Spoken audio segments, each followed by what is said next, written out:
for security in their own country. We thank the United Nations Secretary General for coming to Nairobi so that we address him from here on the danger that the Horn of Africa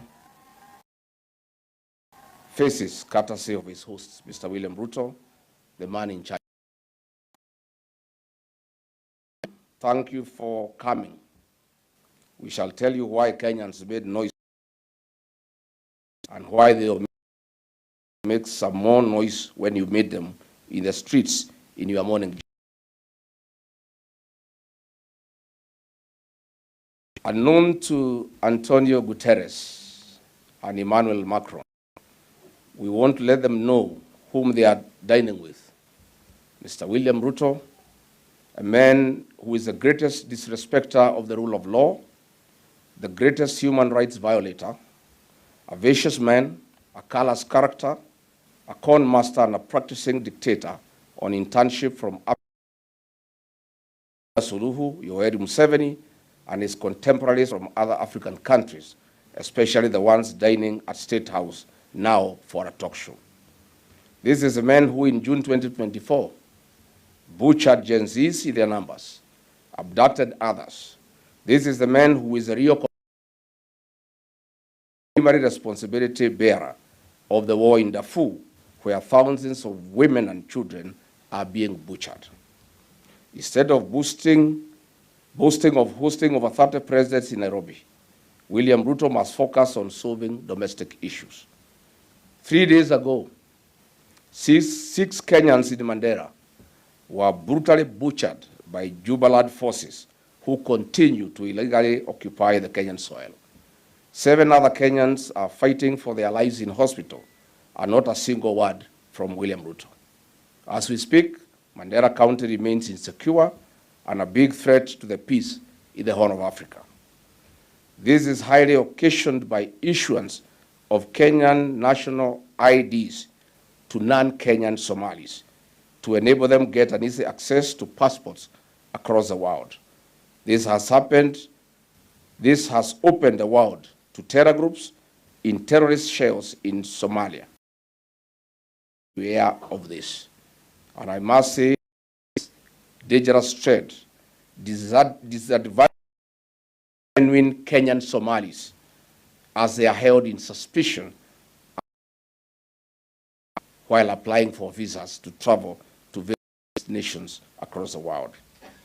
Mr. Guterres, be informed Ruto is the greatest threat to Kenyan democracy and human rights violation. Kenya has become a haven of state-sponsored goonism and political intolerance. Ahead of the 10th August 2027 polls, Kenya risks to have over 2 million goons in the streets, courtesy of William Ruto's creation. Kenya risks the Haiti route. Women and children are tortured and attacked in churches with live ammunition, tear gas canisters, and the brutality of clubs and machetes, not once, not twice. Businesses belonging to certain communities are being torched by goons under police escort, and the president remains silent. Mr. William Ruto is, in a mischievous way, creating electoral fear and voter suppression. Kenya risks slipping into anarchy. Might William Ruto be tempted to rig elections that he is about to lose? We urge the world, and especially the UN Secretary General, that the actions and omissions of President William Ruto ahead of 2027 polls. Mr. Antonio Guterres, Kenya has become a global hub for abductions, human trafficking, an international drug superhighway, an international drug destination. Foreigners and asylum seekers in Kenya have no peace. At least 50 foreign nationals have been abducted, tortured, or killed on Kenyan soil. Over the 2 categories: transnational targeting asylum seekers and political and terrorist-related kidnappings in specific high-risk regions. On the transnational repression and asylum seekers, the government of has colluded with foreign governments to seize political dissidents and asylum seekers. For instance, in October 2024, 7 Turkish asylum seekers were abducted in Nairobi mafia style and brutally tortured. 4 were forcibly returned to Turkey despite international criticism regarding the principle of non-refoulement. In October 2024, Ugandan opposition leader Dr. Kiza Besigye was abducted in Nairobi and deported to Uganda to face political charges in the In January 2025, a Tanzanian journalist, Maria Sarungi, was abducted in Nairobi and was headed to Tanzania for charges and jail under Samia Suluhu, but Kenyans stopped it. Nationals from Southern Sudan, Ethiopia, Tanzania, and Rwanda have been targeted for their political activism or criticism of their home governments. They are not safe in Kenya. On William Ruto's dalliance with M23 rebels, the DRC president was visibly uncomfortable visiting Kenya for the summit, and thereafter he stayed for President Museveni's inauguration, a clear statement of his discomfort with Kenya's interference in DRC Congo. On the issue of peace in the Horn of Africa, Mr. Guterres, now that we are here in Kenya, we have severally warned about the war in Darfur, Sudan, Southern Sudan, DRC conflict, and Somalia. We have also spoken about Ruto's involvement through his good and direct assistance to rebels, especially Mr. Hemeti. Mr. Guterres, yesterday, you described the Sudan crisis as a nightmare and a carnage spilling out of control.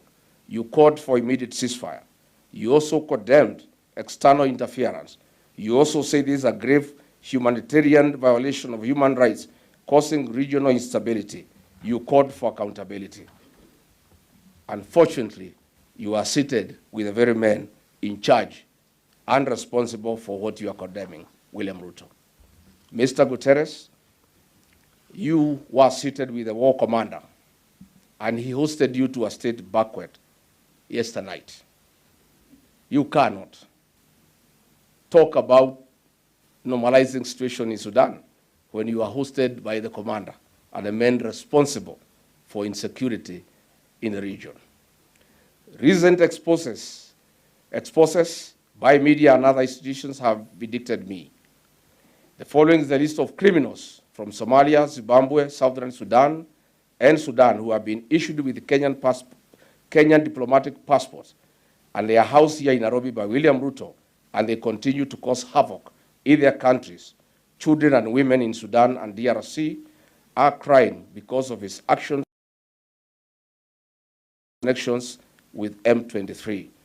The media will be giving you a list of criminals, national criminals most facing sanctions, drug traffickers that have been issued by passports.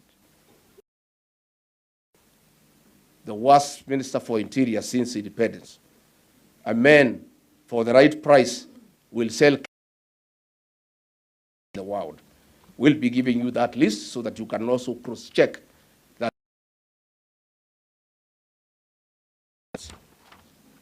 The world must know that Kenya is an international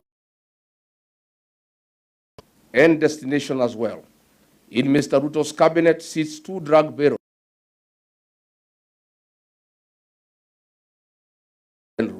Mr. Antonio Guterres. In Russia and Ukraine, as of May 2026, over 1,000 Kenyans are estimated to have been lured into fighting for Russia in the Ukraine war. In deaths reported, many are tricked by force.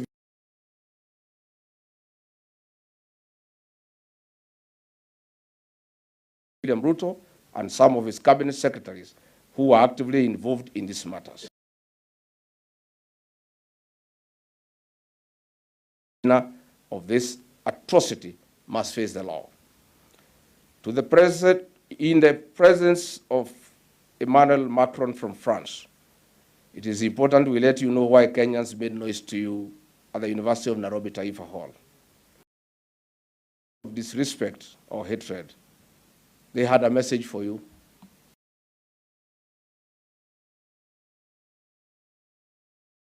To French farms to a tune of Kenya shilling $7 billion being proceeds of crime, as their children are not in school and they have no food on the table. Mr. Macron, on September 30, 2020, under President Uhuru Kenyatta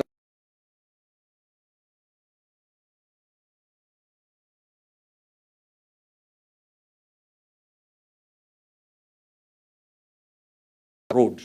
However, the deal by President William Ruto administration, even the contractor commenced works, ushering in Chinese to give room for corruption. The entry of the Chinese contractors, CRBC, came after in April last year. Based on reports emerging in May 2026, the Auditor General has flagged of approximately 7.3 billion Kenya shillings from the fuel levy intended for road maintenance to pay French firms for the cancellation of the Rironi-Mau Summit toll road contract. Mr. Macron, your French firms had a contract of 150 billion for a bigger scope. 200 billion on a smaller scope, creating a 50 billion fund for corruption by William Ruto and the Chinese contractors.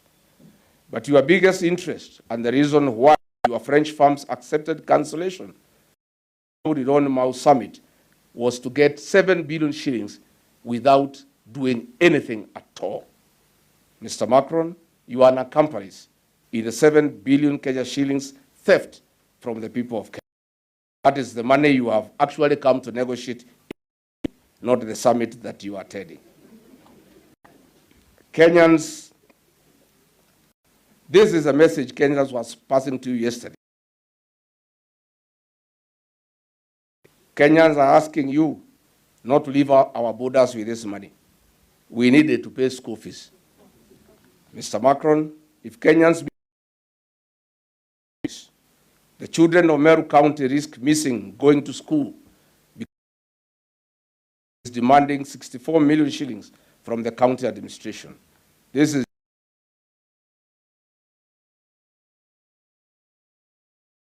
Mr.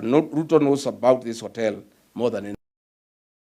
He informed that the military pact that you signed with Mr. Ruto in 2025 on defense cooperation has cost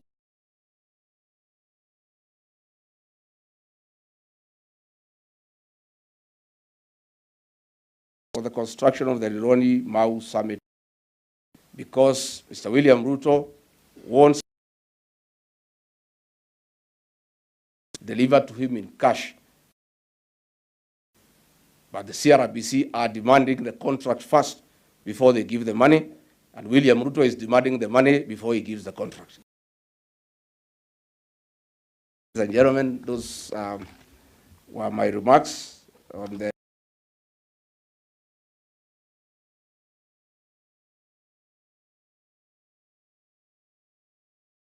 here, just to conclude negotiations.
we come for Thanksgiving, Jehovah Lord.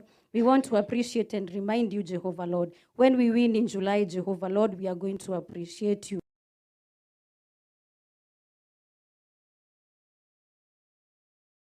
We also ask you to protect us, Jehovah Lord. We are fighting against people who are not kind enough to Kenyans, Jehovah Lord. But because your grace lives amongst us, Jehovah Lord, guide us and protect us. Give us your favor amongst the Kalou people. Speak to them at heart as we speak to their minds. And when you do that, honor and glory is going to be unto you. We ask you to be with us today. And when we go back to our homes, protect us and guide us. In Jesus' name, we pray, believing and trusting in your holy name.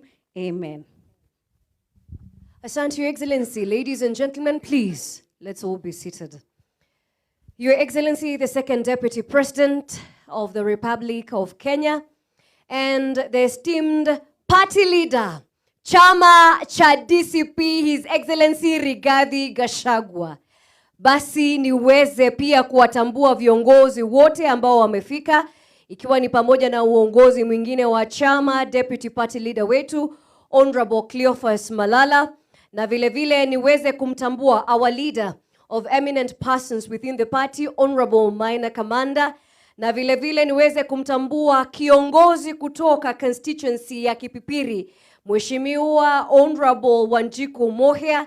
Tuweze kuwashukuru wote viongozi kutoka wawakilishi wa wadi wengi sana ambao wameweza kufika hapa, vile vile wawaniaji wa vyama tofauti na officials wengine wa chama.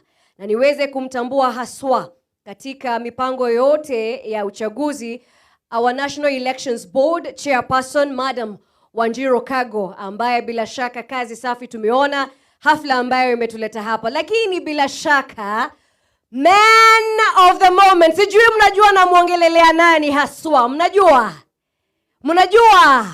Basi tuweze kumtambua kiongozi kutoka Kalou constituency, the DCP candidate Sami Kamau. Jamani, salimia watu, ikiwa ni salamu na ishara vile vile ya shukran zake.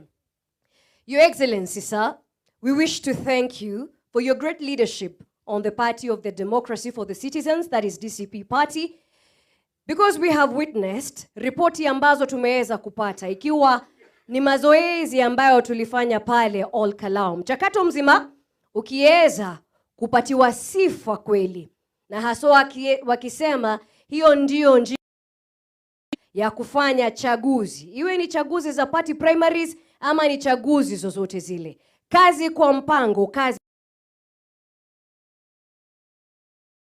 mambo ambalo limeweza kupatia lot of integrity kwa mambo ya kisiasa na kwa chama, na kuwapa imani wawaniaji wote kwamba kweli inawezekana, na imewezekana hapa DCP. Kwa hivyo tunasema DCP! DCP! Na lazima siku zote tunajikumbusha na kusema Harambee! Harambee! Ndio maana tuko hapa siku ya leo. Mambo imeanza, Kalou itakuwa inaanza, lakini haswa hata hapa hii wiki Thursday pale Emurua Dikir kuna maneno. Your Excellency, sir, if you allow me now, may I please invite the Honorable Deputy Party Leader to usher us through the next part. Karibu DP.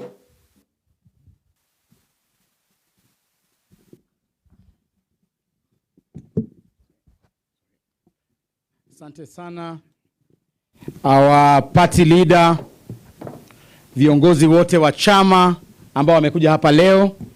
Ningependa kuchukua fursa hii kwa niaba ya party leader wetu kumwalika hapa katika makao makuu ya chama, na leo tumekuja kusherekea na pia vile vile kumpatia taji yule ambaye aliweza kushinda katika nominations zetu za kule Kalou. Tumekuja hapa kwa sherehe ya kumpatia baraka kama chama, kumpatia mwelekeo. Yeye ndio atapeperusha bendera ya chama chetu.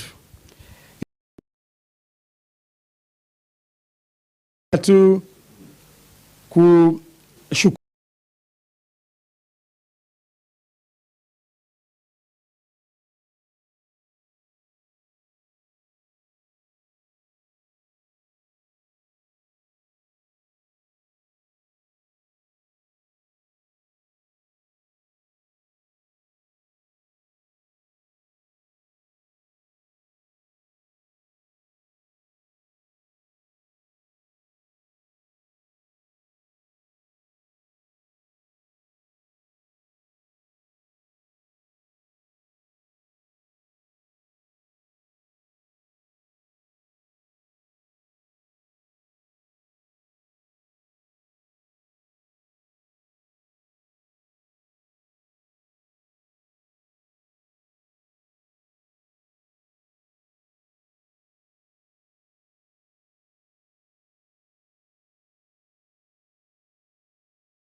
huo unaenda mpaka kule kwenye boda ya Uganda, kule Ingo, mahali ambapo deputy party leader anatoka, mahali ambapo wanaume kamili wanatoka, wanaume wenye misuli, wenye wanajieza. Tukaweza party leader kubarikiwa kushinda kiti ya udiwani, na leo tumetunikiwa kukuwa na mheshimiwa Dickson Aduda wa kutoka Kisa East ambaye alichaguliwa kule Kakamega County. Party leader, tuko na mambo mingi ya kujivunia, lakini leo ni siku ya kujivunia ndugu yetu Ngodho ambaye yeye ndo atapeperusha bendera. Ningependa tu kwa fursa hii, kabla tuendelee, tumuite the chairperson of the National Elections Board aweze tupeleka jinsi vile Ngodho atapewa baraka na certificate yake na party leader wetu. Karibu mama. Asante sana.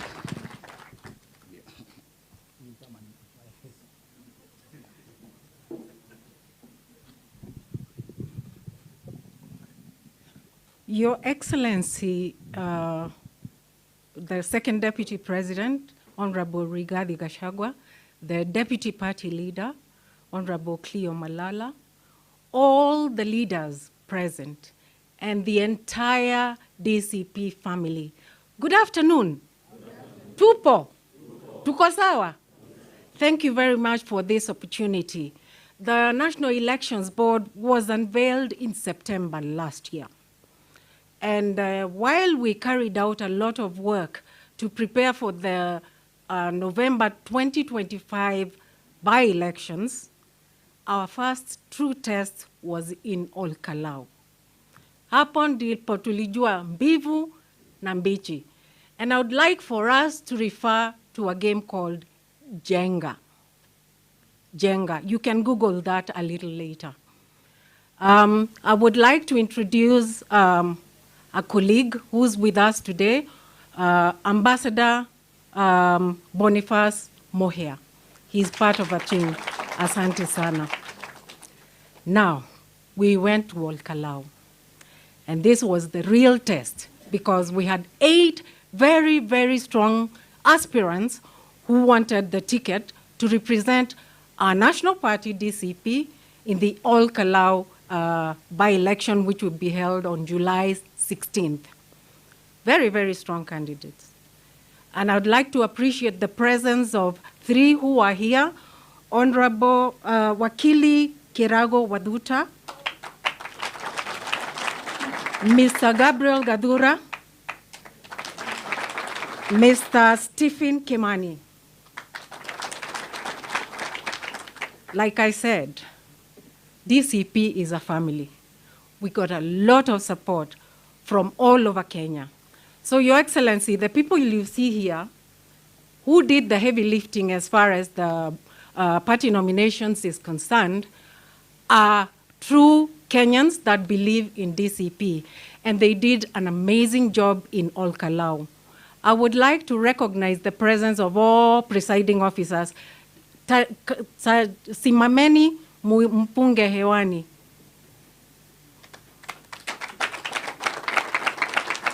These ladies and gentlemen went above and beyond and ensured that we delivered a free, fair, credible, and verifiable party nominations, Your Excellency. Asanteni sana. So at this point, I would also like to recognize the technical team that was also doing a lot of heavy lifting. Mr. Moremi Murage was our very able returning officer. And very, very ably assisted by Ms. Judith Nyambura Mohia. We did not do this alone. We got a lot of support and prayers. From the SG, who worked tirelessly, mpeni makofi yake. The Secretariat worked day and night to ensure that we had all the materials that we required, and we would like to appreciate them. Asante sana.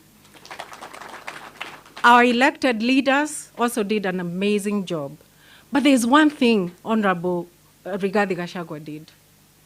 He let us play this game independently as National Elections Board. For that, we are very grateful. And this, of course, is a litmus test. In April of next year, we will be carrying out party nominations in all the positions, in all the counties. Okay? And I'm glad to call upon all of us to appreciate the amount of work that has to go into this kind of planning.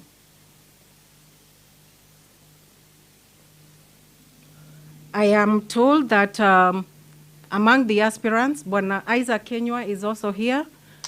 Can we recognize him? Isaac Kenywa? Ako kule nyuma. Asante sana kwa kufika. So, we prepared meticulously, but there's a lot more work to be done.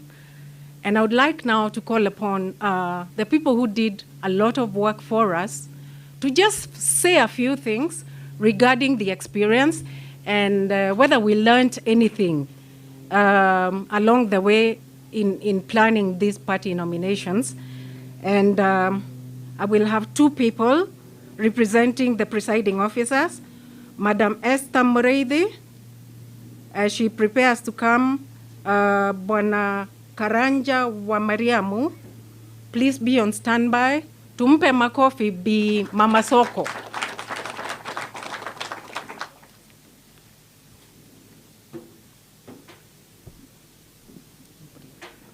Thank you, yes. Thank you very much. Your Excellency, sir, this is for you.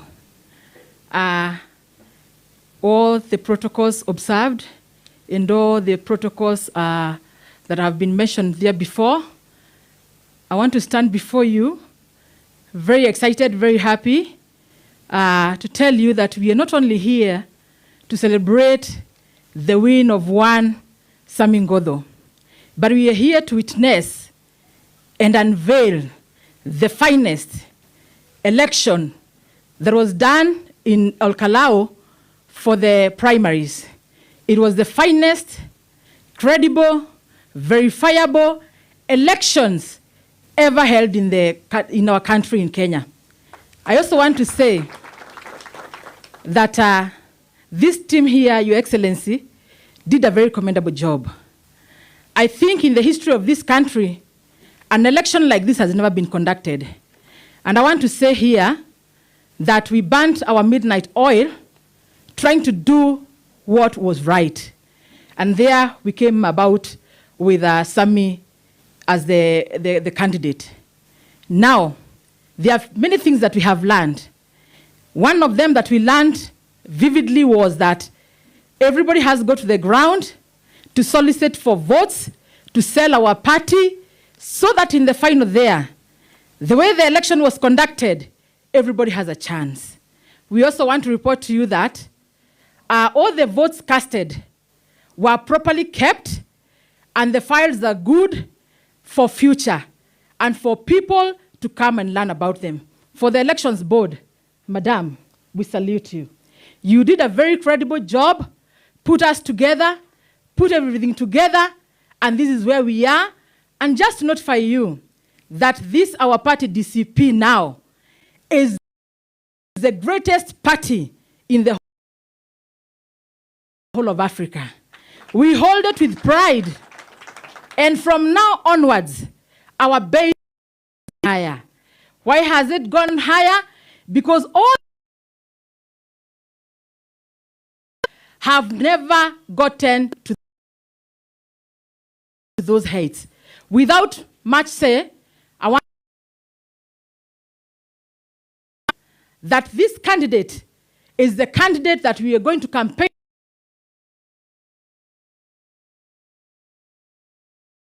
left, other parties, and they are standing.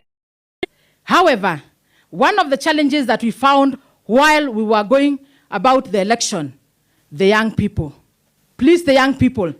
95% of the people who casted their votes are the elder generation. So we will have to go back there, talk to everybody, those that have not yet had their election on the ground, as I wear my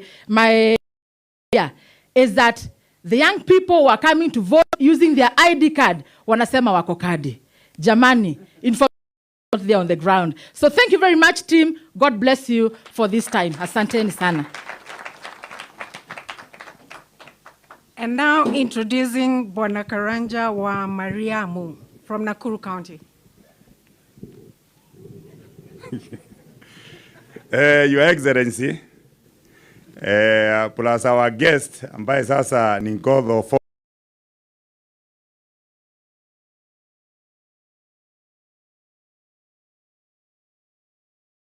former MCA.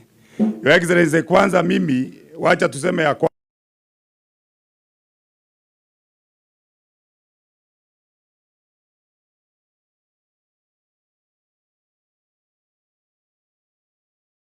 BC should benchmark na sisi.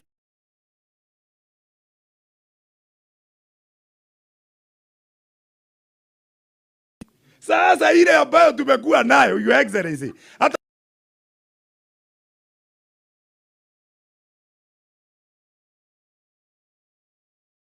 sisi kama hizo, I am even challenging hii IBC.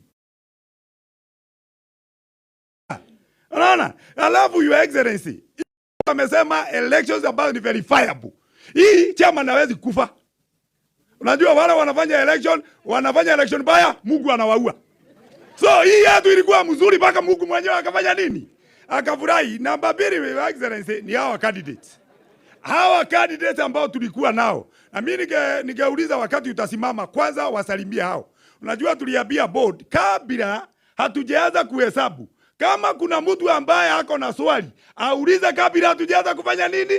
Kuhesabu. Tena Your Excellency, kuna jambo State House. Akaombea kusalimia Your Excellency.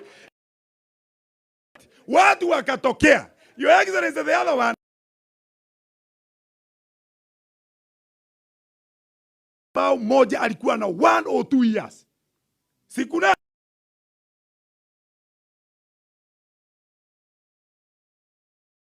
7 years. Hao wazee tumepiga picha.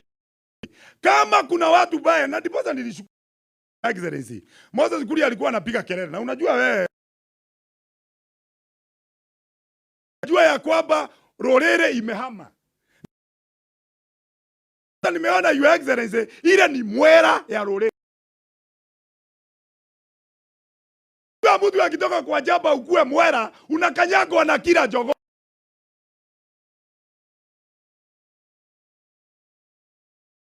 Sisi tumeshukuru. Unajua Your Excellency, Rorie tukakuja wakati kuja tumeshinda. Sasa tumeanza hapo Kalou. Tumeanza hapo. Na unajua wakati huo huyu rais amekuwa yuko alikuwa hata akinywa maji tunapiga makofi. Akikohoa tunapiga makofi. Akiguruma tupo tunapiga makofi. Sasa yeye ameanza sasa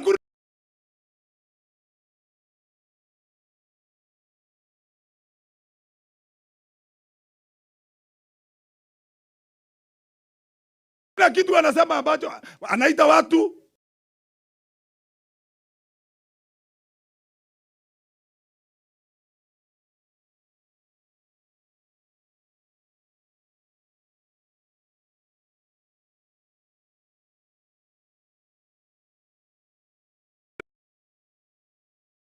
furahi. Kile tu nitasema ya mwisho,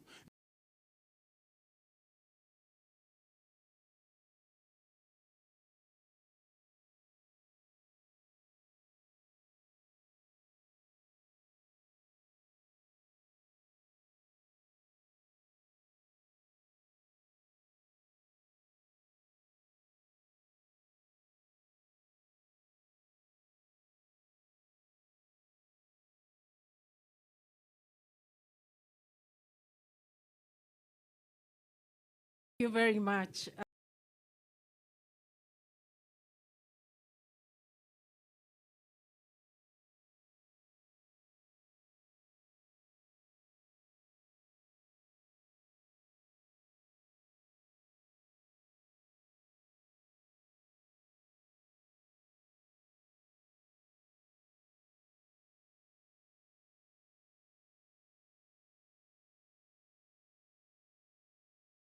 This gentleman speaks.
Muonekane kwamba chama kiko na viongozi ambao wamekuwa elected. Let's come.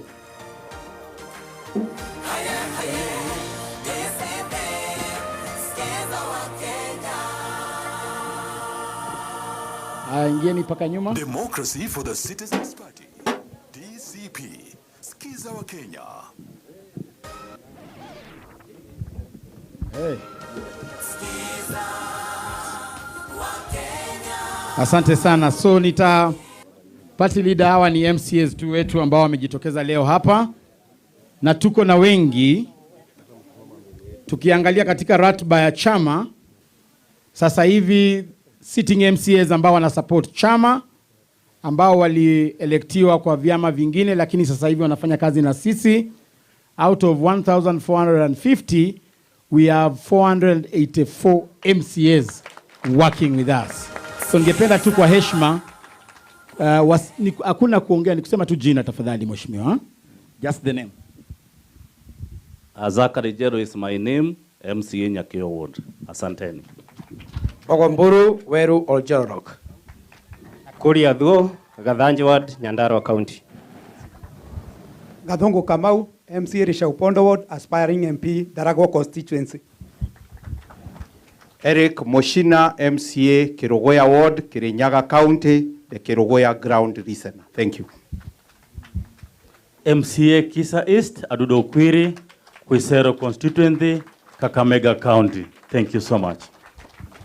MCA Ngora Nganga from Molo, aspiring MP Molo. Wajiroa Kariuki, Nairobi County. Roiro Meako, MCA Mbiru Ward, Kiharo constituency, Muranga County. Asante. David Wanyoike, ama Wanyoike wa DCP, Kariobangi North MCA. Honorable Wanjiru Milka, MCA, Kirita Ward, Nyandarua County, the only elected female MCA, Nyandarua County. Mwangi Geshoke, elected MCA engineer in Nyandarua. Asanteni.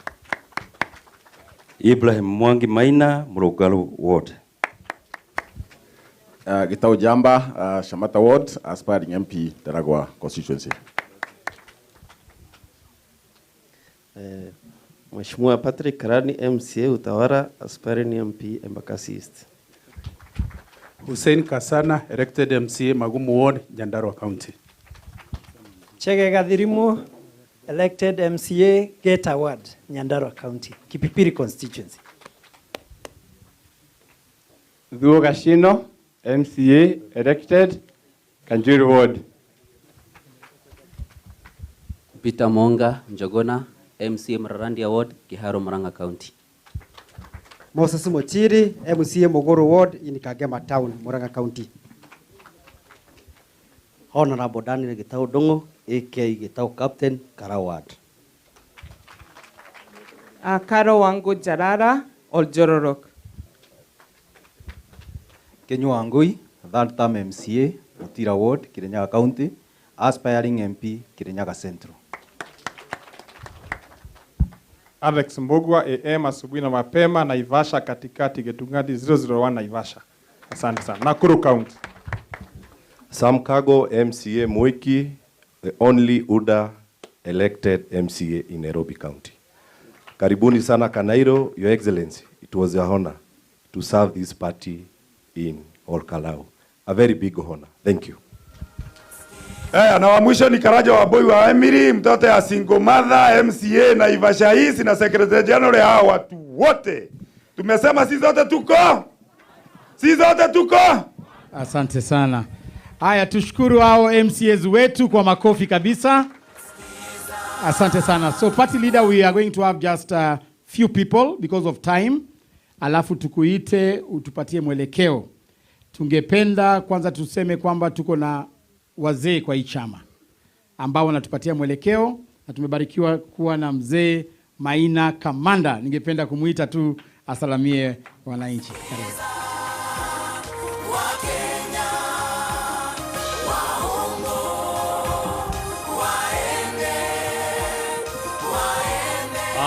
Your Excellency, Deputy President of Republic of Kenya, viongozi wote ambao wako hapa. That 1 year ago, Your Excellency, we had a by-election in Kalou. Sijui kama Wamuya anajua. Mnajua watu wa Kalou? It is that 1 year ago. Na tulikuwa na uchaguzi kama nini? Na ilikuwa August 5th. Na mimi nakumbuka.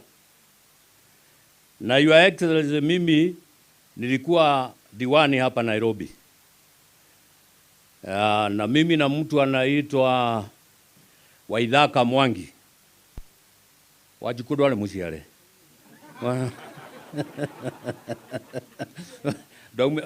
Daumite shukuru. Kwa wale shukuru. Sisi ndio tulienda kuman hiyo election ya Kipipili. Wakati hiyo Kalou na Kipipili zilikuwa kitu moja. Mimi nilitoka Nairobi. Kuna watu wanaulizanga Maina Kamanda ni wa Nairobi, ni wa Nyandarua ama wapi. Mimi ndio nilipewa kazi na Kibaki. Tukiwa na Waithaka, Kereka Waithaka, kuongoza uchaguzi wa Kipipili wakati hiyo. Mimi nataka kuambia watu wa Kalou, siasa hiyo na siasa ya wakati hii ni kitu moja. Pesa ililetwa na Moi, barabara ilikuja ikajengwa ya siku 2-3, na dakika ya mwisho Moi alikula pilipili. Ni kweli? Your Excellency, mimi nataka kusema hivi. Nimekuwa kwa siasa muda kidogo, ni kidogo ama ni mwingi? Wacha niseme ni kidogo. Mimi nimekuwa kwa nomination, Your Excellency, from wakati wa KANU. Sijaona nomination ambao imefanywa na chama, na ni chama ambayo imezidiwa 1.5 kama ile ambayo imefanywa Kalou. Na ninataka kukushukuru kwa sababu ulituamulu sisi na Wanjiko na wengine na kina Medhu tuwache hiyo uchaguzi uwe huru. Mimi nikaenda Mombasa, ulikuwa unaniita nikiwa Mombasa. Wajiku naye alikuwa mengine, hata Medho wako Ulaya, hajatoka Ulaya. Na tukawasha watu wa Kalou wafanye uamuzi wao. Na watu wa Kalou wameshafanya uamuzi wao. Na sisi tulisema wakati tutakuwa na candidate ndio Maina Kamanda ataonekana. Nimeonekana leo kwa sababu tuna candidate. Your Excellency, mimi nataka kuomba wale ambao hawakubahatika, tafadhalini msiende mahali pengine. Hata mkiitiwa kazi na Ruto, msiende kwa kazi ya Ruto. Ruto ni wa mwaka moja, aende nyumbani. Wewe unaenda kuchukua kazi ya mwaka moja ya kazi gani? Ugoje serikali ambayo itaongozwa na kiongozi wetu na wale wengine, ndio sisi tuwajue wale watu ambao wanatufanyia kazi. Mkubwa wetu aweze wakati hiyo kuwapanga. Tudugetiki manege ukiganira andu othe. Lakini tukiwa na serikali, mimi ninajua ya kwamba huyu mzee atapanga hata wale ambao ni makandidate ambao tutafanya walikuwa nasimama na wakupata kiti. Msione ile ya serikali ya Moi ya kwenda nyumbani, angalia serikali ambayo inafanya nini. Wewe kama unafikiria kwa mafikirio yako, hakuna mahali Ruto anaenda. Kama mimi mzee wa miaka yangu, nimejitokeza kusema Ruto simuoni akiwako, na hata wakati hiyo mwingine sikumuona akiwako. Hii ni wakati wa huyo mzee aende nyumbani. Watu Kenya mzima imekubali Ruto aende nyumbani. Your Excellency, chama, unajua watu wanauliza wewe unatoa pesa wapi, kwa sababu ile mambo unapanga hata watu wengine hawapangi. Hata UDA kila mahali inaonekana green, kila mahali ikionekana. Tunataka kusema tuna watu ambao wanatusaidia, ambao ni aspirants wetu, na ni watolee shukrani. Wale ambao wanataka kusimama na viti na DCP, Your Excellency, wanajitolea. Kama kunataka mkutano mahali fulani, wananunua kofia, wananunua vifaa. Kwa hivyo hakuna mahali ingine pesa ya DCP inatoka, ni Mungu na wale watu wanataka chama, wanajifanyia kazi, na ndio mumefanya hii chama ambayo imeshaafuma. Sisi tuko tayari, Your Excellency, kusaidiana. Wengi wetu sisi hatutaki chama, hatutaki kazi yote katika kuchaguliwa. Lakini tunataka Ruto aende nyumbani. We are not here because of any seat. Ati tutakuja mzee kukusumbua utupe kazi. Lakini Kenya yetu ina shida, na hiyo shida ndio tunataka kuondoa.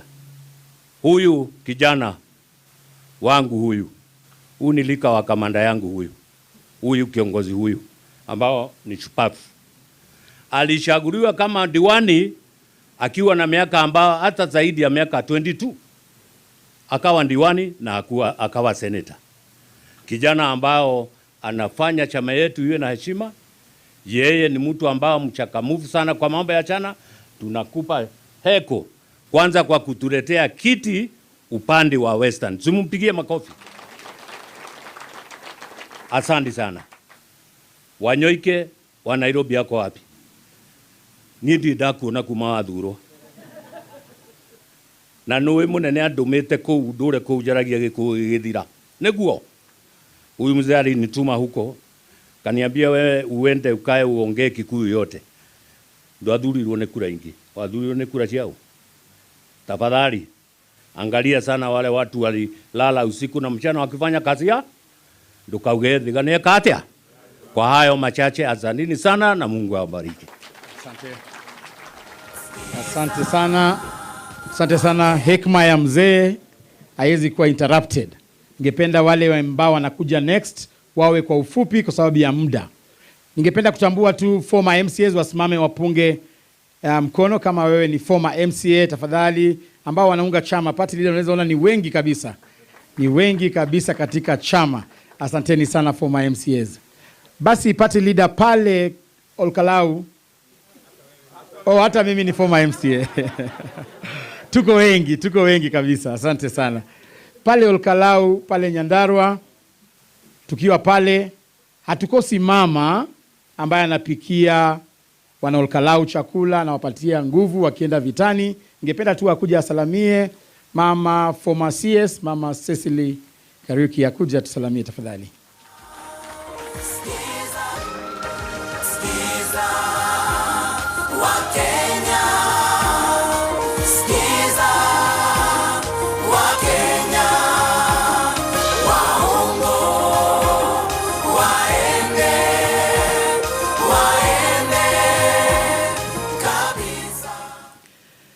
Party leader wetu, the People's Deputy President, Excellency Rigathigachagua, mzee eminent persons, elected leaders wakiongozwa na Mheshimiwa Wanjiko, my colleagues ambao tutakuwa tukigombania viti tofauti, our chief guest today, mtoto wetu Mheshimiwa Kamau Ngodho, our nominee for Kalou seat, na wenzangu, good afternoon. Niseme nikisimama hapa, Your Excellency, I'm here to confirm that all Kalou, and indeed Nyandarua, from Kenton to Karamton, chama ni Skiza ground.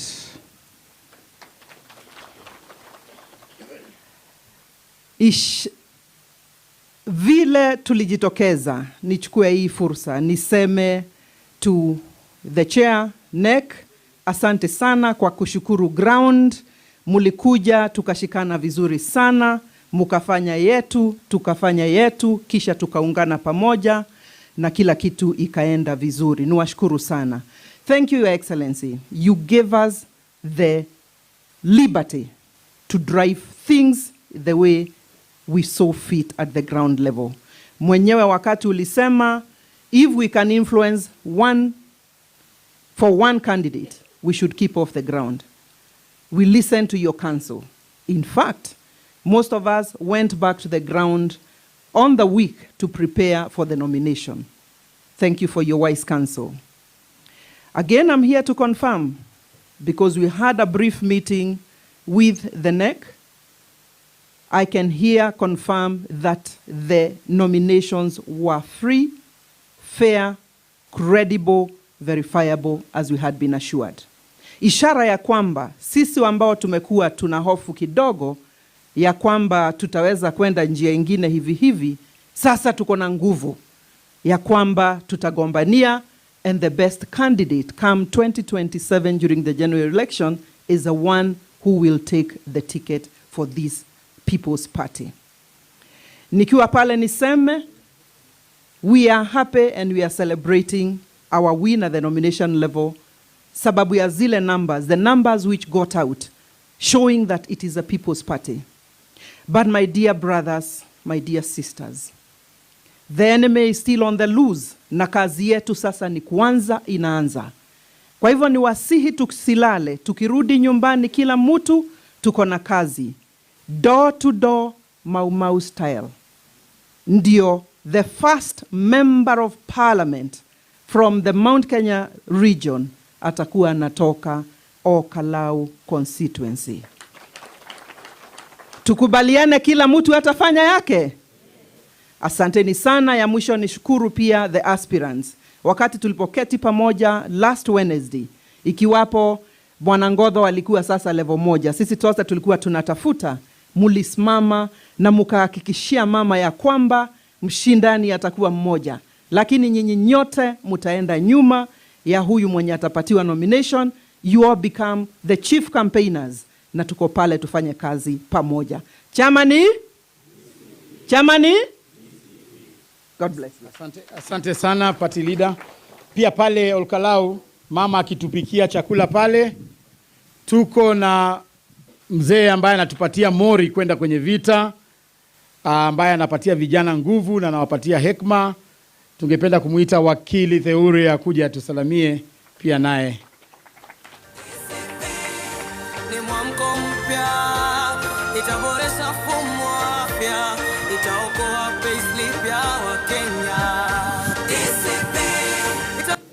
Party leader wa DCP, the elected deputy president of the Republic of Kenya, mgeni wetu wa heshima leo Bwana Ngodho, party deputy leader Cleo, na mheshimiwa Wanjiko kutoka huko kwetu Kipipiri. Hamjambo bwana, asifiwe. Mimi nimefurahi sana na kitu moja. One thing, niko na mambo mawili tu nataka kusema. Jambo la kwanza, kulikuwa na uoga sana. Kwa sababu tumeona katika vyama vingi kunakuwa na endorsement. Badala watu wafanye nomination, kunafika pahali kunasemekana huyu ndiye amepatiwa kiti. Na hii wakati tukaona tulikuwa na 8 people. Watu 8 wanataka kusimama hiyo kiti na wote wakaenda kwa nomination. And the nomination was very good. So kama kuna kitu sasa mimi naamini kwenda mbele that will strengthen this party. Ile kitu itafanya aspirant, kwa sababu aspirant wanakuwa na uoga sana. Wakienda nyuma ya tent wanakuwa na uoga sana. So I'm very happy, Your Excellency, that we did a very good. In fact, nilikuwa naona hizo zikiwekwa transparent. Na inawekwa pale katikati, hata sio kwa box nyuma, pale katikati. So there was no chance ati uchaguzi ingefanywa vibaya. So kujiongea kwa watu. Na najua hiyo wakati mwingine ulisimama ukakuwa namba 2. Na ukakuwa na kura mingi pia zaidi actually. Ule marehemu alikushinda na kura chache sana. I think going forward kazi yetu ndio imeanza sasa. Nomination imefanywa sawa, but going forward kazi ile ngumu ndio inaanza. Si ndio watu wetu? This is our seat to win. Na sio kushinda na kura 2 ama kura 3 ama kura 4. We +1. Tunaongea tupate kura mingi zaidi, tukue tunachapa 95%. Bisa watu wetu. Sasa ni sisi kushikilia, tuhakikishe tuko na the first MP, tukimalizia pale mbele mimi najua tukienda 2027 we'll have almost all the seats in this country.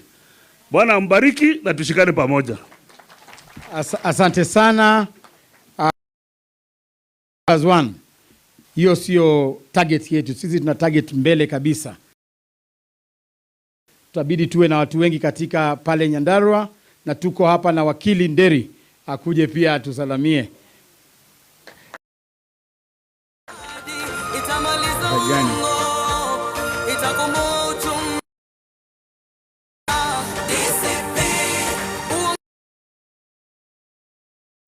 Your Excellency, the Second Deputy President of the Republic of Kenya, all leaders present, and party leaders and party members, good afternoon. My name is Deri Deani. I am an aspirant in Nyandarua County. Cleophas Marala kwa Nyandarua kuna kijana pia. I want to say the following. Your Excellency, the Deputy President, we have gained a lot of confidence in this political party because of the manner in which we saw the nominations having been held in a very transparent manner. So we, just like Wakili Daudi has said, we have gained confidence that indeed DCP is a party for us, young people, and all the people in the country to join, because it assures us that we get equal opportunities when we go to the nominations. Number 2, Your Excellency, is that the person who was actually elected or nominated when I was the clerk to the county assembly and when I was the CC for finance.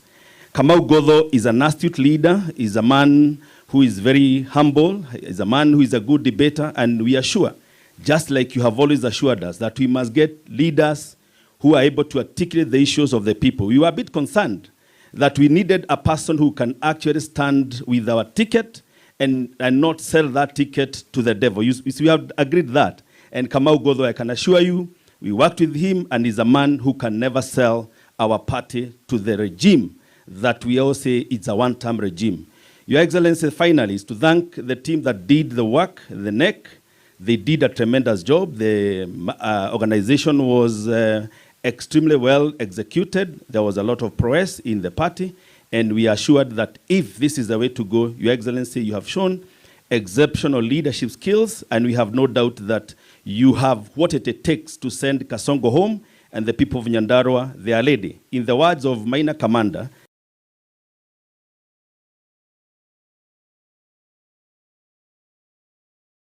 onjo tu, tutamtengenezea ile mzuri, dhiki mzuri, tumpatie come 16th of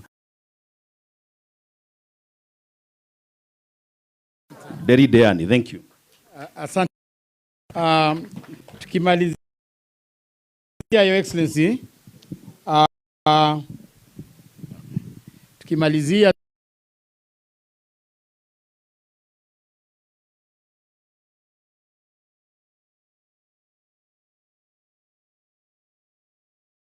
the coordinators, the MCAs ambao umetusaidia.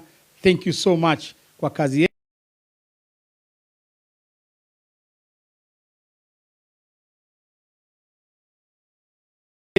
Your Excellency, yule ambaye ana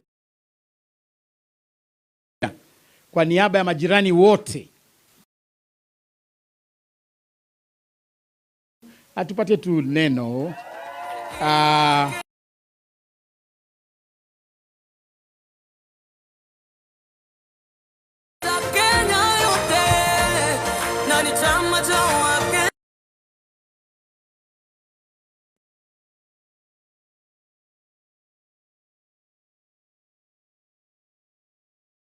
Demo. Harambe. DCP. DCP. Thank you very much, our Deputy Party Leader, Cleo Malala, Your Excellency, the Deputy President, Rigathigachagua, my brother, Honorable Ngodho, my sister Wanjiko, my dear father. Thank you very much, Gakuya. All the leaders present, all the aspirants present, wale wamekuja kutusupport, karibuni sana. As I stand here, yes, I have been referred to as the good neighbor, and as a good neighbor, you safeguard your neighbor's interest. So I come from a constituency that bears almost the same name as all Kalou. I come from Oljoro Orok, and I'm sure we have quite a number of representation from here, from Oljoro Orok who are here. We have our MCA, we have our nominated MCA. Thank you very much. I must say that we would only refer to all Kalou as our mother, because we are a constituency that was derived from all Kalou at large. And therefore, as I stand here, if it was like 15 years ago, actually, we would have voted for you. And not only you, but for DCP. As I stand here, I must say that there's a lot we have learned as aspirants. We have seen, we're doing rounds a lot, that DCP does not acknowledge aspirants. I'm actually an aspirant for the position of a member of parliament, and to be specific, the first female aspirant for the position of a member of parliament. So DCP for aspirants is the place to be. You also embrace women leadership. Thank you very much for that. I know my people are here, they're excited. Tunawatambua ni sawa, it is okay. Thank you very much, Your Excellency. We say the spirit at the top is the one that trickles to the ones at the bottom. It is your boldness that I'm sure that has gone to gather the rest of us. I don't think I would be able to stand here as just a mere aspirant and be able to articulate myself. But we watch you. And I'm sure there are many out there, very many people, who would actually want to speak boldly like you do, but they are not even quarter-way to be able to express themselves. And therefore, as I speak here and as I stand here, I say DCP is the place to be. And please, I know the battle ahead of us is going to be immense.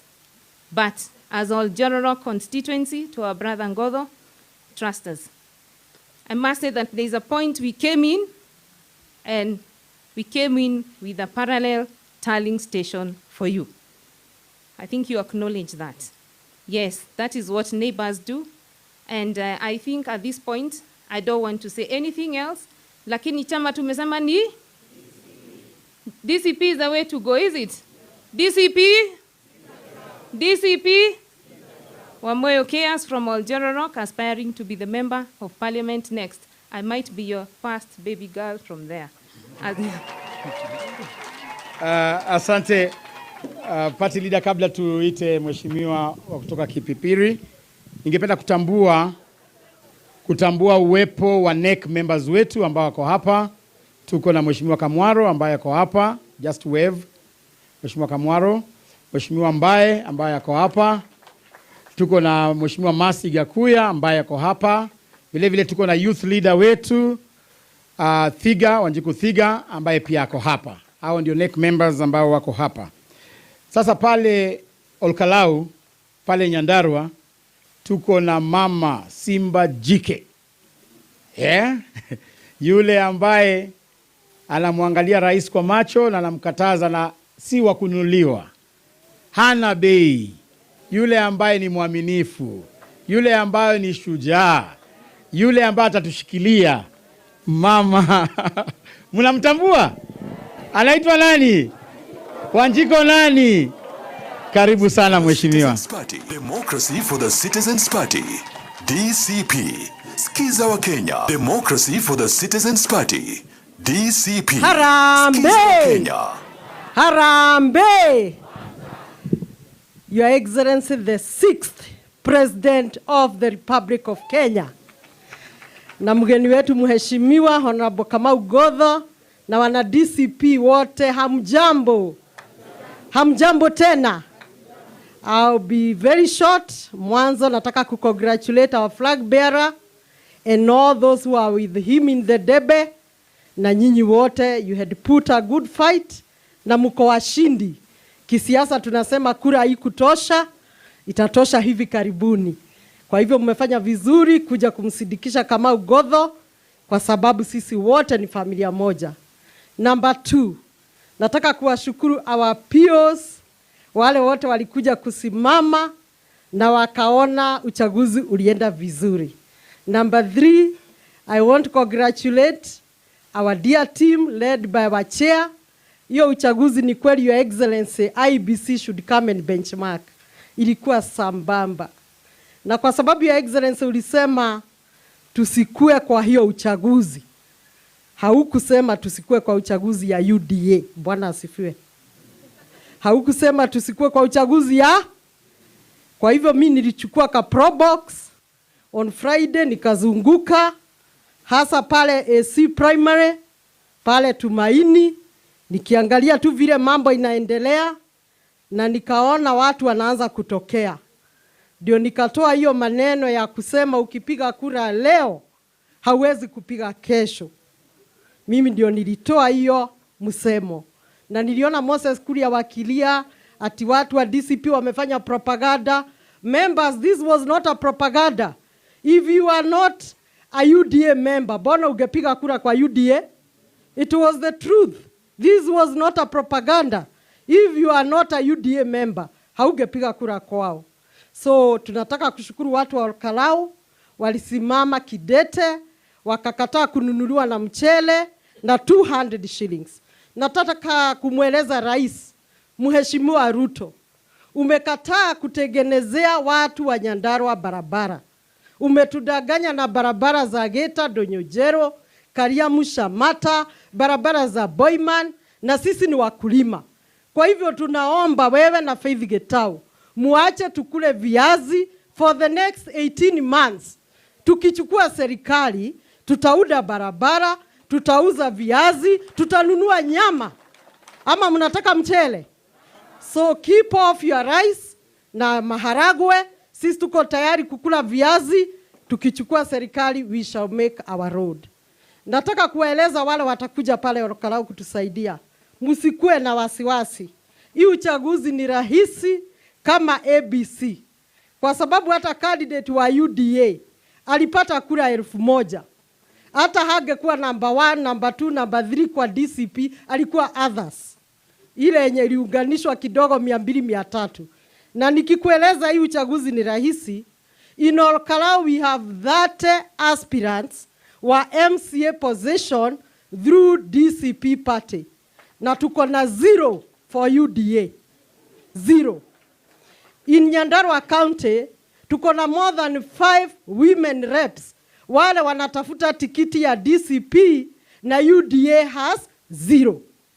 In Nyandarua County, We have more than 5 governor candidates na UDA has 0. Tuko na 1 senator ako na UDA has. Sasa hata wewe ukija kukampeni mahali kama hapo utashindwa namna gani? Sio hata tutakuwa tunakula viazi, tunaenda tunapiga kelele, viazi tunakula kelele, si ndio? Na gunia moja ni 6,000 kwa sasa. So the election will be very easy. I'm sure Kasongo may not invest, but just in case he may continue, we are not afraid of him at all. Nikimalizia, nataka kusema ili tukue na very good structures, tutaomba mpitie kwa chama sana kama Secretary General, mtu wote atataka kuja kutusaidia. We get your name because we are putting perfect structures kama NEB. Ukija tutakuwa tumekueleza utaenda mahali fulani, polling station fulani na utapata MCA fulani. Na nikimalizia kabisa, Your Excellency, naweza taka kusimamisha my MCA from Nyandarua. Again, hata kama wamekuja hapa, maana walisema Orojororo wapi hawakusema Nyandarua. Hebu wasimame tu wananchi wawaone. MCA wa Nyandarua County, wapigieni makofi. Ketini, hawa MCA walikuwa silent observers. They didn't have a badge. Ili wale aspirant walikuwa involving you. We were not supposed to be in a way. Kwa hivyo hawa MCA tuliwa silent observers. Ili shida yote Kasongo akijaribu kupaga pale, walikuwa like our security controllers. And they did that very effectively. Ya mwisho kabisa, nataka kuaddress watu wa Nyandarua niwaambie 2027 tutafanya kama Kalou. Pale AC primary, wananchi walitokea asubuhi wakakaa hapo. Wakiona mama fulani anataka kwenda kupiga kura kwa UDA, walikuwa wanasema we ni msaliti. We unasaliti rigathigachagua. Huyo mama ana change mind, anaingia kwa wale wengine, anaanza pia kuangalia nani anakuja kupiga kura. Na saa hiyo ashapewa 200 kwa mfuko. It was so interesting that hata ule alipiga kura, alikuwa anaenda anatafuta petroli, anavuta kidole, asijulikane alipigia UDA kura. Kwa hivyo Nyandarua mambo imeamuliwa, and I'm sure you saw that people will guard the votes even in 2027. Na ndio tunatarajia sisi kama DCP, this is our presidential candidate, na tutakuwa nyuma yake. Sawa sawa. Karibuni sana Nyandarua, kiti ni yetu. Firstborn wa UDA alikuwa Rorie, sasa firstborn wa DCP atakuwa Kalou. Na nikimalizia mzee Maina Kamanda, mimi nilipiga kura 1995 yangu ya kwanza, but I was young and beautiful. Sasa baba yangu alikuwa amenieleza nisikaribie wazee kama wewe, ndio huku niona.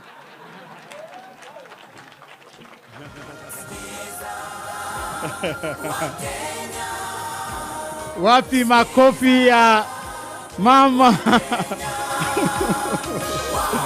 Hey.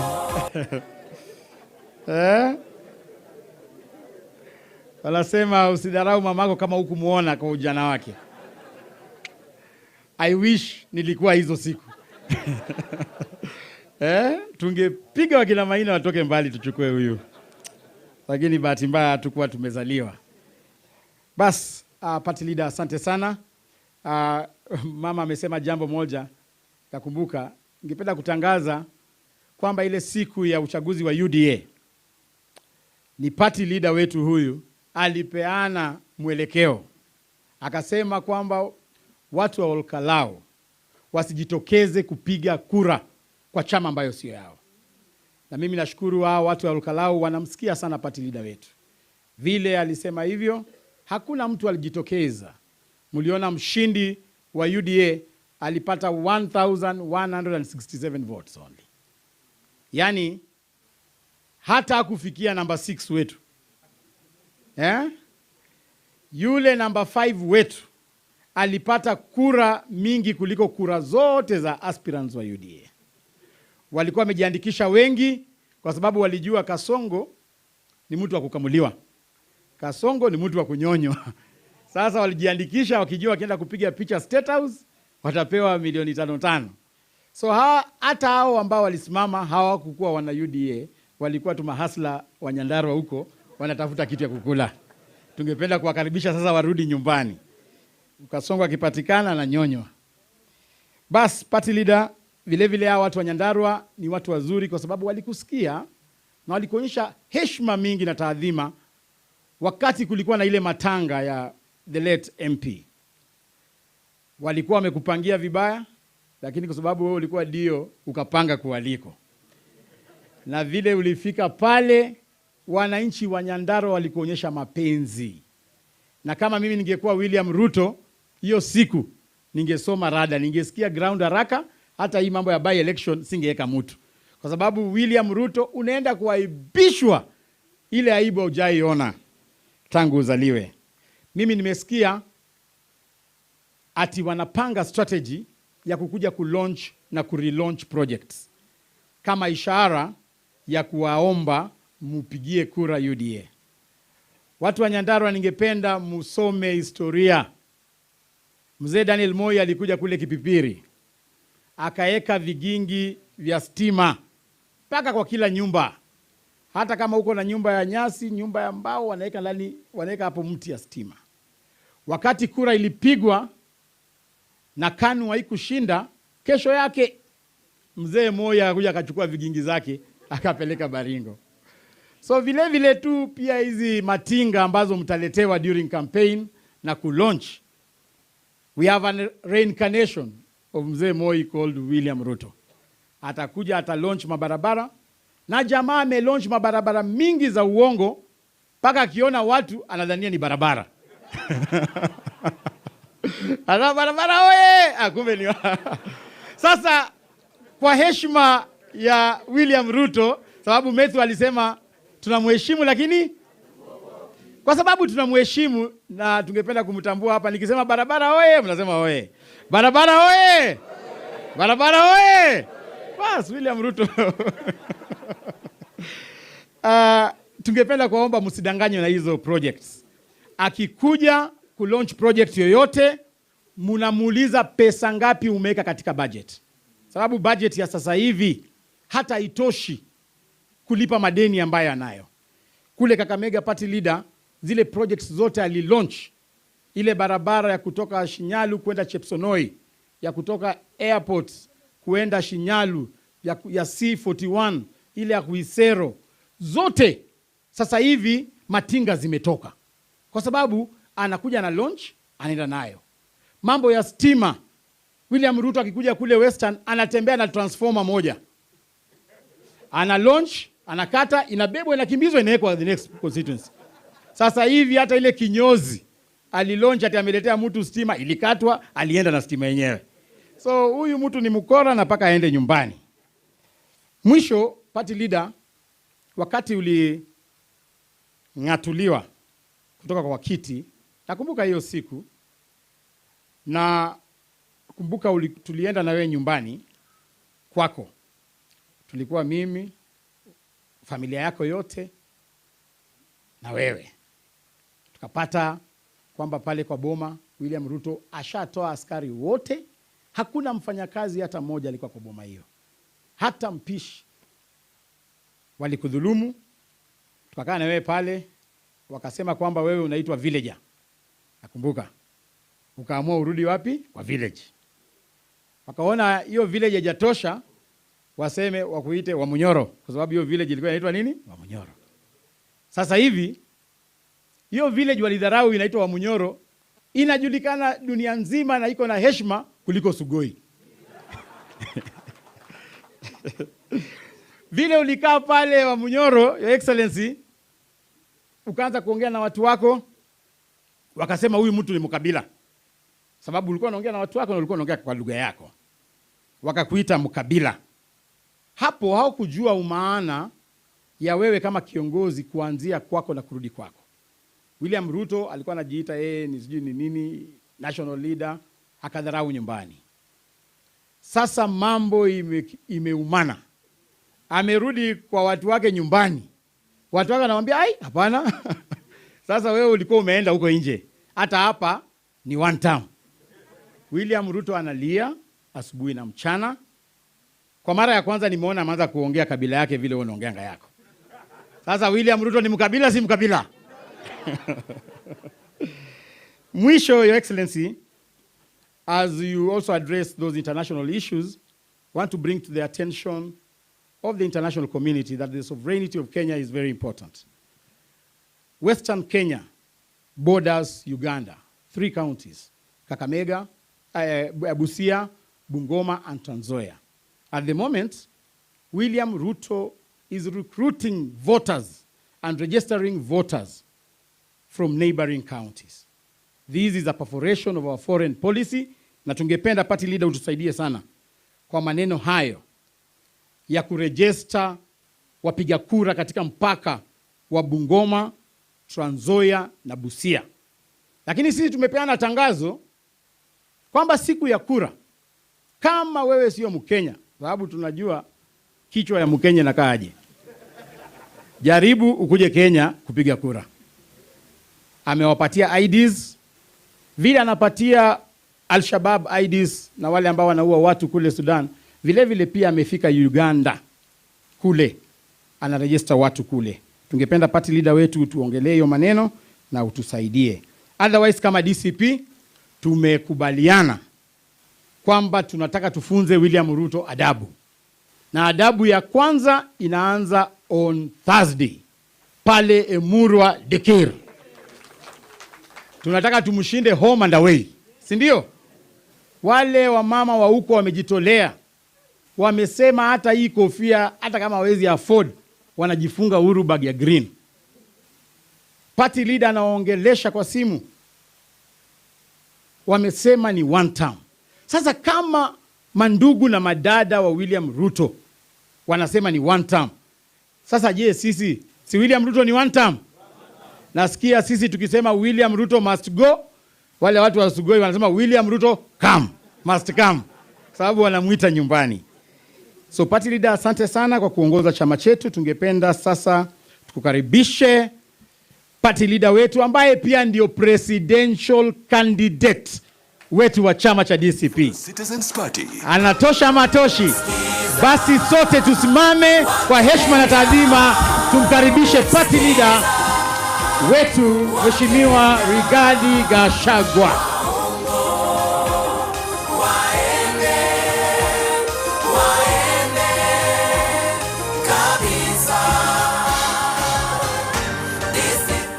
Thank you. Please be seated. Thank you very much. Let me say that this is a great day for our party, the DCP, the present and the future of our politics, the party that will form the next government, and that will have an absolute majority in both houses. And I'm very happy with what happened on Kalou. Very happy. The strength of a party, the future of a party is determined by free, fair, and credible nominations. I've been around for a while, since the advent of multipartyism in 1992. I saw party primaries in 1992. I saw party primaries in 1997. I saw party primaries in 2002. I saw party primaries in 2007. I saw party primaries in 2013. I personally participated in party primaries in 2017 as a candidate for Madeira parliamentary seat. And I was around and in charge of 2022 party primaries. And I know the way to build DCP is free, fair, and credible nominations. And all Kalou was a litmus test. And I deliberately allowed the National Elections Board to manage that election to test their capacity and their commitment for the job ahead next year. I asked all leaders, John Medho, I dispatched him to London, keep off. Maina Kamada Mzewetu, go to Mombasa, swim if you can. Wajiku Moya, go and do some hairdo and look good and beautiful. I told everybody to keep away and leave the elections to the people of Kalou so that they can make a decision or who will be the next member of parliament. That decision was very, very important because once the DCP nominations were over, the DCP nominee is the next member of parliament for Olkalau. So the people of Olkalau needed to be given an opportunity to make that decision. I could have called for consensus, and all these aspirants would have listened to me. They respect me. I would have said, let's save the cost. It's very expensive to do nominations. Let's avoid fallout. But I knew God had given us an opportunity to test the capacity and the commitment of the National Elections Board. Chairperson and your board, pongezi. You did very well. We are all proud of you. The whole country is talking about the DCP nominations in Olkalau. And I've told you I've been around for a while. I may be biased because I'm the party leader, but the truth of the matter, there has never been such well-organized and credible nominations since the advent of multipartyism in 1992. And now, that sets the standard. You cannot go lower, you can only go higher. So I'm asking the National Elections Board to start preparing for our nominations. Countrywide, the DCP ticket will be the most sought after. The DCP nominations will be do or die. It will be like the Rio general election. The English say, failing to plan is planning to fail. Wajiro Kaga, on your team, you have 10 months. Start preparing. Start getting the ballot boxes. Start getting the booths. Start getting the indelible ink. Start putting together all the logistics. I have looked at your budget. The whole exercise will cost us about 2 billion Kenya shillings. From the nomination fees, we'll be able to raise 1 billion shillings. From the people who have expressed interest, we'll be able to raise 1 billion shillings, and the party will look for another 1 billion. And I'm on that journey. I will leave on Friday night for the United Kingdom to start talking to our friends and partners to start harnessing resources for our nominations. Thereafter, I'll come back and do a little work, then I'll leave for the United States, again to talk to our friends and partners. We must put money together by August so that we cannot afford to fail.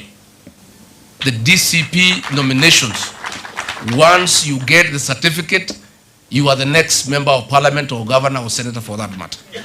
And all that will be remaining, I'll be asking you to do for me and the party is voter turnout for the presidential vote.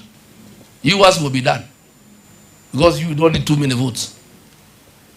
Once you get our ticket, the work I'll give you is voter turnout. Mwai Kibaki in 2007, when William Ruto coined 41 versus 1, Mwai Kibaki won the election by having only 2 voting blocks, Mount Kenya plus voter turnout. The second block was called voter turnout. It was 97%. I am looking at a situation where I'll be persuading the people of Kenya. For us to get rid of William Ruto, we must have a 98% voter turnout to make sure these men go home one way. So, I want the National Elections Board to put your act together and get moving. You know the nominations will be in March next year. You know we have support everywhere. You know the number of constituencies. You know the number of counties. You know the number of wards.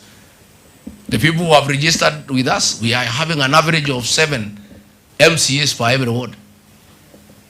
So we need very many ballot papers. We are having an average of 4 to 5 members of parliament. The DCP nomination will be something out of this world. So let's prepare, and I'm happy when the National Elections Board requested that I ask the aspirants to be presiding officers so that they can get first-hand experience on how the party will carry out the nominations. I'm sure all of you aspirants, you are now persuaded we shall have free and fair nominations. Are you not? Yeah. Because you took part in the process. You took part in the process. Again, our detractors have been saying that the DCP will give direct tickets. Oh, Rigathigachagua has preferred candidates who are Itungatis, who stood by him during the nomination, the impeachment. Oh, this DCP party is for the rich. Those who have money are the ones who will get. Those who don't have money will get nothing. This Kamau Ngotho, how much money did he have? Yeah? See, he beat people who are billionaires. That is clear. Money means nothing to this party. Please give us your money. Give us your money to pay offices. Give us your money to buy vehicles, to pay rent, to buy kofiyas, to buy t-shirts. Thank you very much. That's as far as it goes. It cannot be in exchange of a direct ticket. Wewe ujitolee kama unataka kusaidia chama with no conditions. There are no strings attached to financial support to this party. And what happened in Kalou is clear. Ngotho was the most disadvantaged candidate financially. But the people of Kalou said they are looking for a worker, somebody to work for them. And they say they don't want to sell the seat to anybody, because if you sell the seat, he will not work for you. Ngotho now will be an employee, and he must work for the people of Kalou. So those who have been spreading propaganda about our party, because we do very serious fundraising, like all parties do, we have very many people who support this party. I will not fund this party. It's not my party. It belongs to the members. It is the members to fund their party, isn't it? If I fund this party alone, I will give direct tickets because it's my party. But I don't fund the party. Therefore, I cannot issue a direct nomination to anybody. This is party that belongs to the members, and it's their responsibility to fund their party. We raised funds for that nomination. I called a few people, there is funds. We funded that nomination. I am off to the UK to meet our supporters to raise funds. I'm going to the US. We are talking to many people because this is our party and we want everybody to be a stakeholder. But I want to say, please never give us any financial support in expectation of anything in return. It must just be for your love for the party and what the party stands for. So, Chair, pangeni nomination. Let me, for once, because I'm a truthful and honest person, much as we have had a lot of problems with the police and castigated them for being unprofessional, in the Kalou nominations for DCP, the National Police Service did a commendable job. We want to say thank you to the County Police Command and the more than 300 police officers who participated in making sure that every polling station had 2 armed police officers. The tallying center had more than 50 armed police officers, and the DCI and other senior officers were on patrol throughout the day to make sure that there is law and order. We want to say that is the kind of police we want to see. Utumishi kwa wote. Let our police be professional. Let them serve the people of Kenya. And we are hopeful that the same way they behaved during the nominations, for both UDA and ourselves. Although for UDA, it was over deployment because there were no people. There was too many. The policemen were more than the voters. So we are hoping that the police command in Nyandarua will plan well and deploy officers to keep law and order. We don't want to see what we saw in Bere and Narok, where police were beating people and being used for voter suppression and working with the goons. We hope it will not happen in Kalou. In the unfortunate event that it happens, the people of Kalou will not allow it.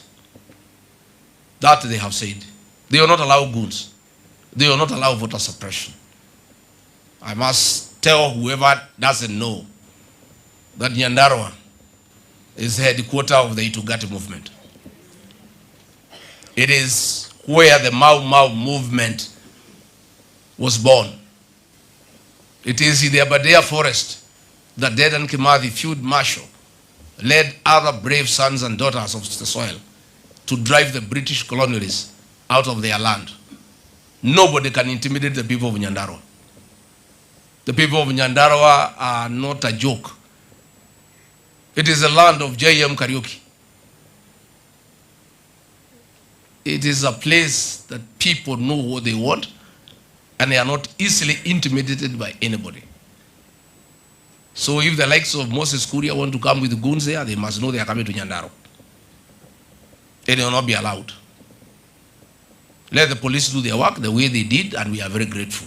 And I want to thank the National Police Service. I want to say pongezi. That is what we want. That is the Kenya that we desire. That is the Kenya that we deserve, where the police do their work professionally, without discrimination, without bias, and without working with the criminals. Nataka niseme pongezi kwa maafisa wetu wote wa Nyandarua and the police command in that county. Mimi ndio nimalize niseme, now we have a candidate. It is an Olokalawo and Nyandarua affair. We want to leave it to the people of Olokalawo and the people of Nyandarua.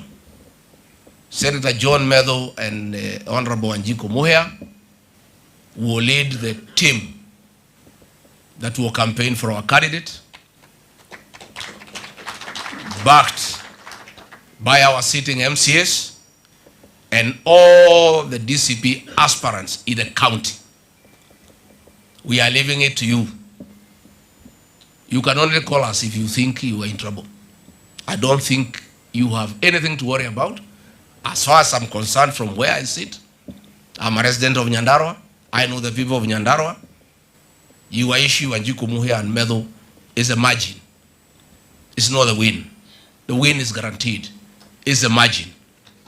Yeah? That is what you must work on, and voter turnout. I want to ask the people of Kalou to come out in large numbers. Out of the 72,000 registered voters, we want 70,000 people to come out. And that is the work Wanjiku Muhia and Medho and MCAs you have to do. Make sure all the elderly people come out to vote. And our young people have received a report, and I'm very disturbed, that most of them who are our supporters don't have IDs. Others don't have votes. We have work to do, because the young people are our biggest supporters. And it's unfortunate that most of them have lost their IDs, they have not replaced them. Others are not registered to vote. So we have to work on it. So the team in Nyandarua, this is your baby. Deliver it well, safely, together with the mother. We leave it to you. Mimi niko na kazi ya kimataifa. Mimi wacha niende Uingereza, nitoke hapo niende Amerikani. And don't recall me from where I'll be. Please don't recall me. Do your work, you know what to do. The job is well cut out, and you know what you need to do. And don't be worried about UDA and money. During the UDA nominations, William Ruto directed that 40,000 voters should come out to vote for UDA, so that they can give an impression and optics that UDA is strong. Each voter was supposed to be given 1,000 shillings. And we were given, that is 40 million plus another 10 million for the 20 delegates in every polling station. Those who are being given 6,000 each. The minute who are given 6,000 is switched off their phones. I want to congratulate them. Because they didn't want to waste time on an exercise that is difficult. Out of the 40,000 people, they could only get 3,000. They exaggerated to 8. So assuming they did 8 out of 1,000, they only spent 8 million. Wakamunyoa Kasongo 32 million. Hii Kasongo najua alikuwa mtu yangu zamani. Ana saa ingine mimi namuonea huruma. Hii mtu amenyolewa na akina kuoza sikuri na akina Itumbi. Hapo wamemnyoa 32 million. Lakini ni si mbaya. Mwizi akiibiwa na wezi si ni sawa? Si hii pesa ameiba. Si ni asha. Si ni ya Kenyatta National Hospital. Akiibiwa Nairobi na Kuria iko makosa. So don't worry about money. And we have changed. We were telling our people, eat money and vote right. We are changed. The people of Kalou have told us to stop it. They were given money to go and vote for UDA. They said, we don't want. Pigieni makofi watu wa Kalou. I think that is the spirit. We are telling the people of Kalou, don't take this money. Number two, the people of Kalou cannot be given maize and beans and rice. Kalou produces food for the whole country. It feeds Nairobi and Mombasa. How do you sway the people of Kalou with food? These people have sufficient food and surplus to sell. So I don't think anybody will sway our people with rice and beans that don't get cooked properly. You know? Hii chakula ipelekwe Garissa. Please, William Ruto. Hii mchele na maharagwe unalete. Peleka Isiolo na Turkana. Pahali natakikana. Watu ya Kalou wako na chakula ya kutosha. Na ingine wanauza Nairobi na Mombasa. Iko viazi pale, iko maharagwe, iko carrots, iko peas, iko everything, iko maziwa. It's a lot of milk and honey all Kalou. Food cannot sway the people of Kalou. They have their own food. So hii chakula mpeleke pale ingine. Mimi nimefurahi sana. And I want us to unveil the candidate for DCP. And Bwana Kamau Ngodho, come up here. This good young man was born in Kalou, Nyandarua County. And he is what I have desired. When I met the lawyers at Thika Greens, I was a man in tears. At the last elections, the mountain got to Geges. And I asked them to get for us good representatives who are educated. Kamau Ngodho holds a bachelor degree in agricultural economics from the University of Nairobi. What a more suitable MP for Kalou? A constituencies whose main economic activity is agriculture. He'll be able to help the people of Kalou on agribusiness, on modern farming methods, on how to keep books of accounts so that they don't make losses. So DCP is presenting the people of Kalou, a graduate from the University of Nairobi, where I also went to. So you know it's a good university of agricultural economics. And this is the first step of getting away from Tugeges. The Kawanjiku, wa Makeki, wa Mavosho, wa Matinga, wa Mashukuru. You know, we want to get away from that nonsense. Yeah? Nani? Kororia. Kaombe. Koibori. Yeah? Wamodende. You know, surely. You know, we want to get away from there. And I'm very proud with the quality of the candidate that DCP is presenting to the people of Kalou. This young man contested in 2022. He got 19,000 votes. He lost narrowly. Kasongo cheated him, he'll give him a job. For 1 year, he took him in circles until he came to me crying. And I employed him in the office of the Deputy President as a protocol officer. He worked diligently. He's a man of integrity. And he was well respected in that office. And for all the assignments that he was given, he undertook them with a lot of efficiency. He's a humble man. He's not bossy. He's a man with a lot of humility. He is kind and listens to people. I got very good reports when he worked in my office as a protocol officer. Everybody wanted him to attend his function. He was kind to everybody. He listens, and he's not bossy. And I want to know what will happen. I heard this soprano was to come to Kalou. When I was removed from office, he sacked this young man. And his child and his wife suffered. I would like to hear what soprano will tell the people of Nyandarua. You removed Rigiji because you wanted a seat. Why did you have to sack Ngodho? This is a man from home. Why couldn't you let him do his job? You made him jobless. A man who was earning a salary to take care of his family, he went back to the village. And he has suffered. The people of Kalou will have an opportunity to give him a job.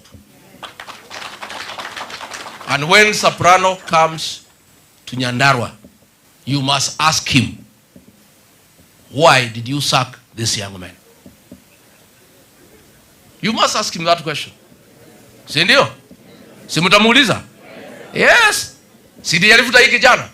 Huyu kijana nimpatia kazi. Kama walikuwa na shida na mimi, ni sawa. Alikuwa anataka kiti changu, amechukua. Huyu kijana alimuuliza nini?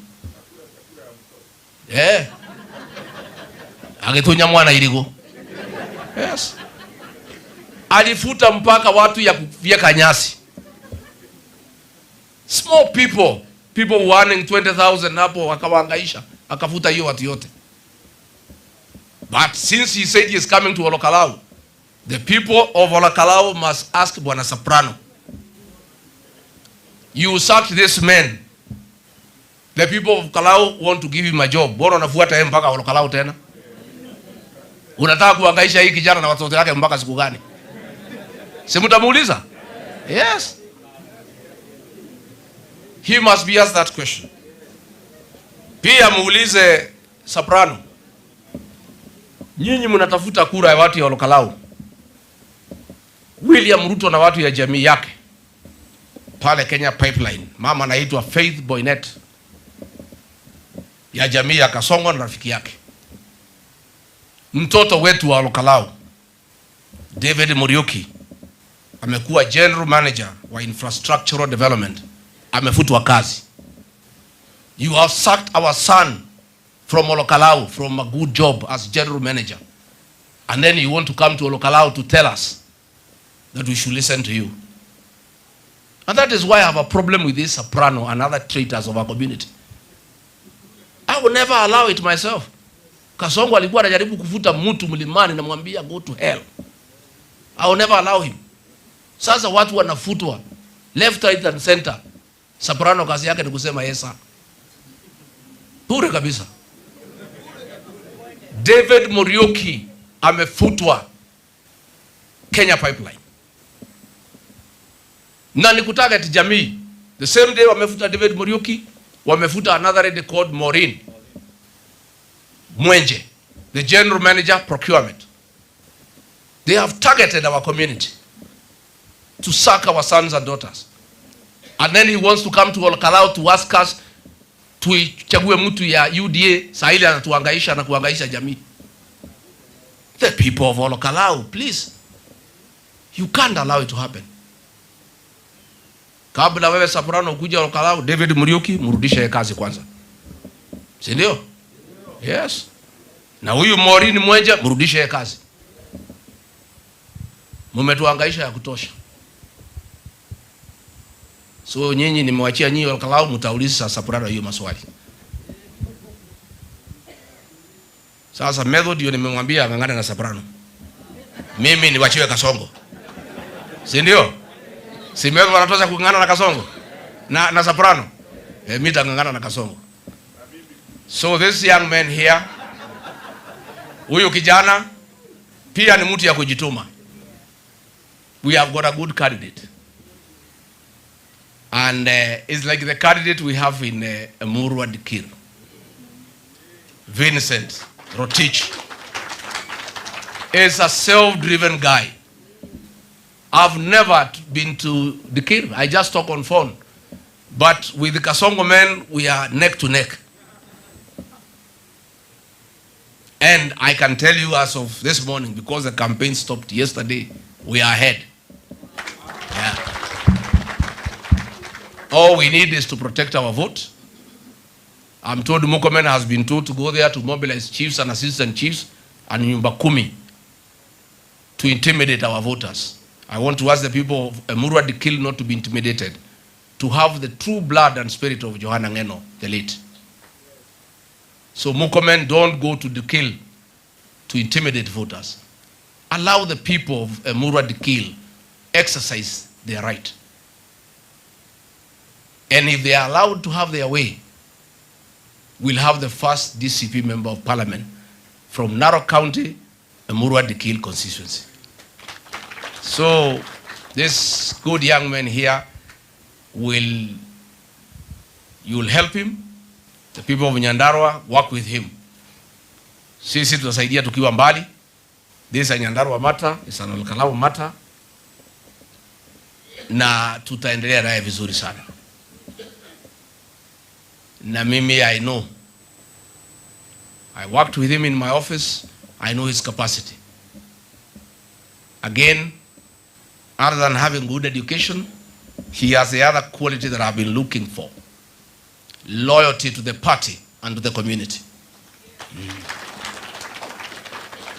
Huyu hawezi uza sisi kama ile watu ya tumbo.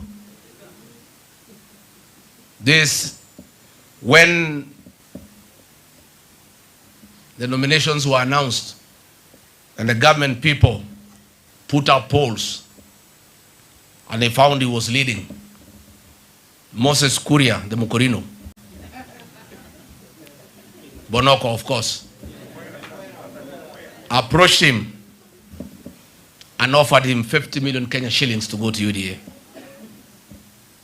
And this great young man said, I don't need money. Where have you been when I've been suffering since you removed me from office? The women rep, Nyandarua, called him. He had been calling her for years. He never used to pick his calls. And God asked her, is this the time you have known that I exist? This is a great young man. And I have no doubt in my mind that once he is elected member of parliament, William Ruto and his people cannot compromise him. So I think we are offering as DCP to the people of Kalou the best. An educated young man, hardworking, humble, but steadfast and principled, that he can never betray his people and his community. Kwa hivyo mimi nataka sasa tumzurue huyu kijana tumpatie certificate. Ndio sasa mjiandae siku ya kurudisha makaratasi, you accompany him na muanze siasa ya Kalou. Sisi tutakuwa tunafuatilia kwa mtandao. And I know you will deliver this seat and we'll have a very big win. Mimi nataka kuja sherehe ya kusherekea. On 16th nitakuwa Manyora. Mkiona inaenda mzuri mnanipigia, ninateremuka. Tukuja tusherekee pamoja. But I leave this campaign to the people of Nyandarua, the people of Kalou. I have trust you do what you need to do. I have confidence you deliver this seat without too much sweat. Because the ground is DCP 98%. All we want is voter turnout. And somebody must arrange for me that great woman of 108 years who came out to vote. And she was looking for my name in the ballot paper. I must come and visit that woman. Because I was told she was adamant she wanted to vote for rigathigachagua. She was told, no, he is not in this election. She was saying, no. I came to vote for Rigathi. Where is he being elected? I think I must visit that woman. Yes. Si ndio? Yes. Si utapanga candidate. Nikuja nitupelee huyu mama nimwambie asante. At least alikuwa amenikuja kunipigia kura 1 year before the election. I mean, at least I know I have one sure vote. Yeah? From that I can take to the bank. Si ndio? Wanjiru Kago uko na certificate? Pongezi kwake sababu uongozi wa chama unahakikisha basi tunakuwa na success. His Excellency our party leader akimkabidhi Sami Kamau, cheti. Officially jamani, makofi. Makofi kwake Sami Kamau. Akiwa sasa amepatiwa rasmi ruhusa na nguvu akielekea pale kuwania kiti cha constituency all Kalou. Sami Kamau akiweka kwa bahasha na kuhakikisha mambo iko sawa. Excellency, tunashukuru. Asante sana. Nimeambiwa pia watu ya Laikipia wako hapa, pigia makofi. Na watu ya Nakuru. Mimi sijakataza nyinyi kwenda kufanya campaign Kalou. Itaendelea. Nyinyi nitamwambia vile mtasaidia kwa sasa. Hiyo ni mambo yetu ya nyumbani bila hii makamera. Manaweza mwambia Kasogo mbago yetu. Alafu aende mbele.